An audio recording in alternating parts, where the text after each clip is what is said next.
the passion that keeps me going is I feel that we're literally on the cusp of what could truly be a seismic revolution in health. And this seismic revolution is never going to come about from the invention of another pill or a drug or a procedure or an operation.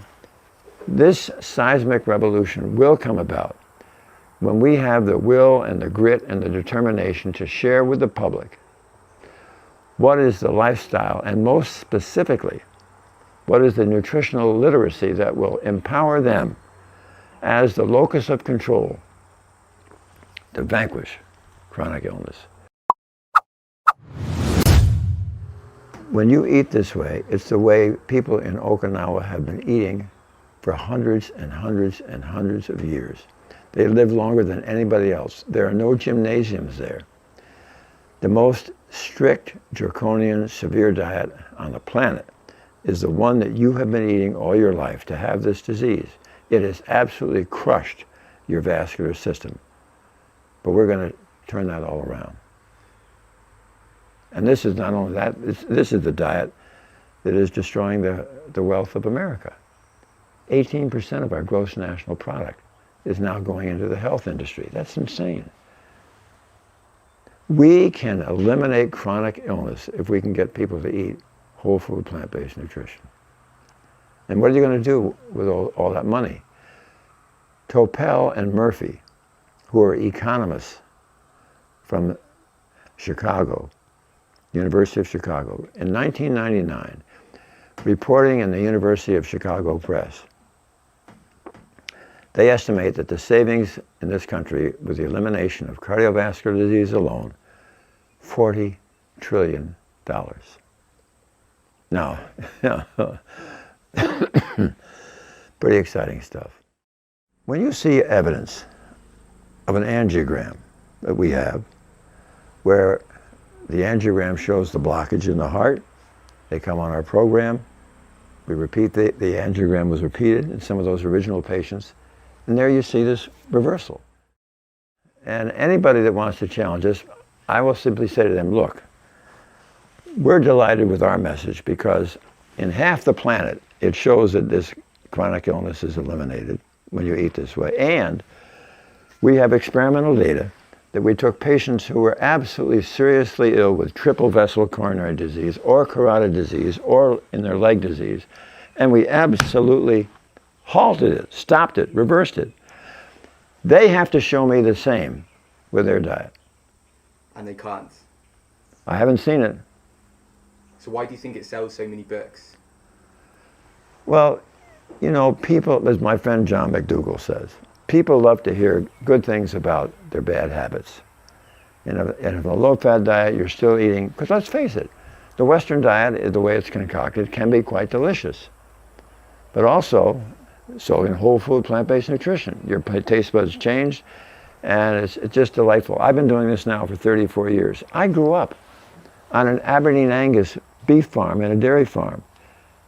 Can you imagine how I felt when research clearly showed that these products that we were raising when I was growing up were destroying people's health?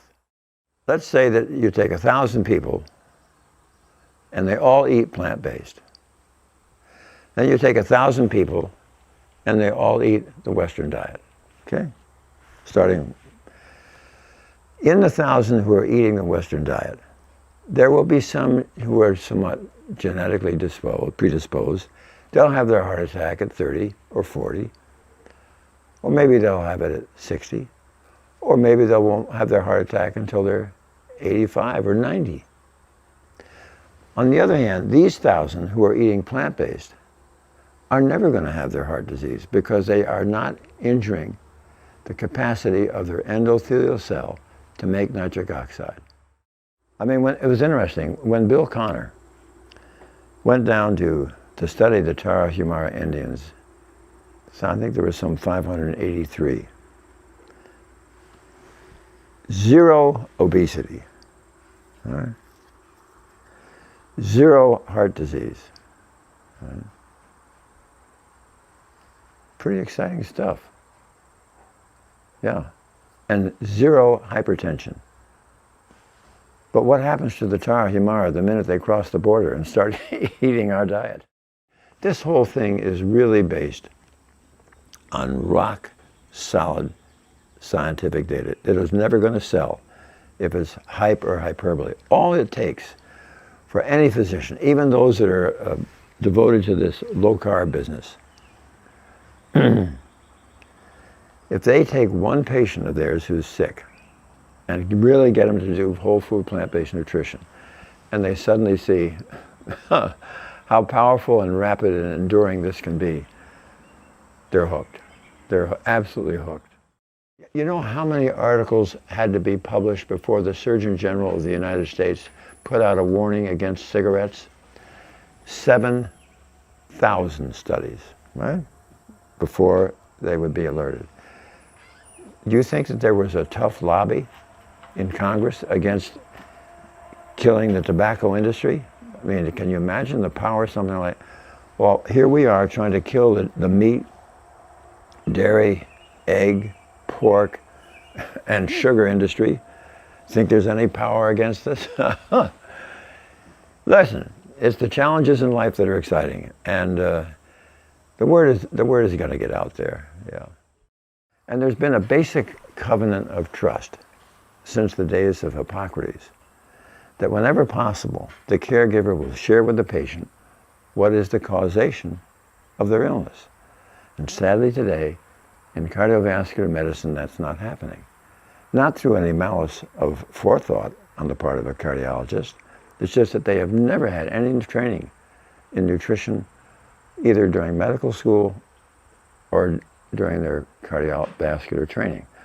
So it really is pretty dismal to think that we have created a specialty to take care of this disease, and they do not understand the causation of the illness.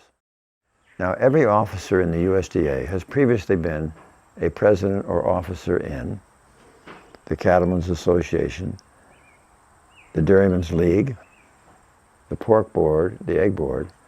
They are enormously conflicted, enormously conflicted. So that's a problem. Then there's industry. The statin drug industry is, what, 30 billion. Now, do you see them tripping over each other trying to get delighted with the elimination of heart disease? There goes 30 billion. And then there, of course, there's my own profession. I mean, how many persons whose livelihood depends upon stents and bypass surgery, how many of them are urgently looking for fewer and fewer patients? Well, industry obviously is involved heavily with medical schools. Industry involved with individual doctors. Always trying to, and look at the advertising on television. Every time you're getting another drug, it'll tell you what it does in about 3 to 5 seconds. The other 40 seconds tells you about all the hideous side effects that may occur if you take this drug. Well, there's another side effect if you just treat the causation of the illness. It goes away. When I was starting, my main concern was cardiovascular disease, and it still is. But there are some other things that have happened along the way where I have begun to develop relationships with other physicians who are finding that cardiovascular disease isn't the only disease that is turned around by this. We mentioned diabetes, we mentioned hypertension, we mentioned strokes, we mentioned vascular dementia, ulcerative colitis, Crohn's disease, rheumatoid arthritis, lupus, multiple sclerosis, allergies, asthma, renal disease. The list goes on. Never before in medicine have we had a tool so powerful in our toolbox.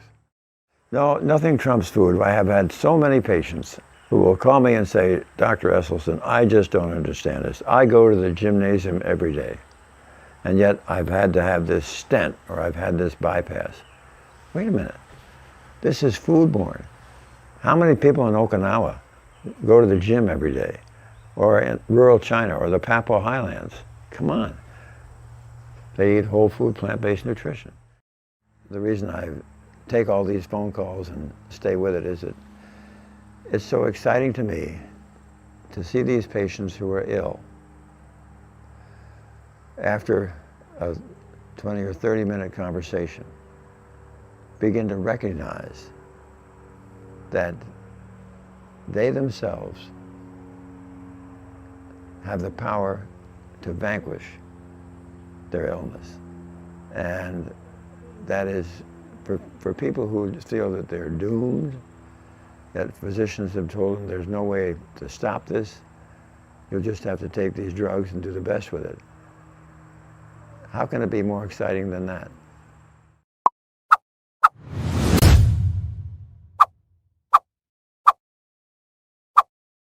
Hey everyone, thanks for watching Plant-Based News. We're super excited to announce PBN Insiders, a new subscription-based platform where you can receive exclusive perks that are not available to the general public. For less than the price of a sandwich, you'll get access to a whole array of really unique content, including bonus interview segments, behind the scenes PBN footage, cooking segments, vegan diet guides, and much, much more. Examples include an interview of Beyonce's nutritionist Marco Borges about plant-based nutrition, as well as an exclusive feature of Ed Winters, otherwise known as Earthling Ed, about the real backstory of him becoming the vegan activist that he is today. You also get access to bonus cooking segments from world-leading plant-based chefs. And today we're going to bring something delicious to you.